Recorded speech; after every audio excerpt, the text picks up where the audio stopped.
ನಡೆಯೋ ದಾರಿಯೆಲ್ಲ 17 ಚೈತ್ರವಾಯ್ತು.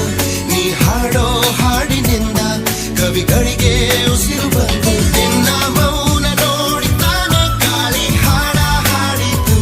ನಿನ್ನ ಮಾತು ಕೇಳಿ ತೊಡನೆ ಕೋಗಿಲೆ ಕೂಗು ಕಲಿಯಿತು. ಪ್ರೀತಿನ ಪ್ರೀತಿಯಿಂದ ಪ್ರೀತಿ ಮಾಡುವೆ ಪ್ರೀತಿ.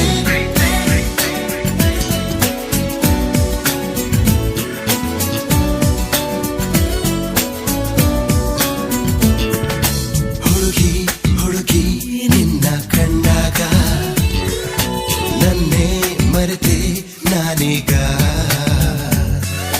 ಮನಸ್ಸು ಮೆಚ್ಚಿಕೊಂಡಾಗ ನಾನೇ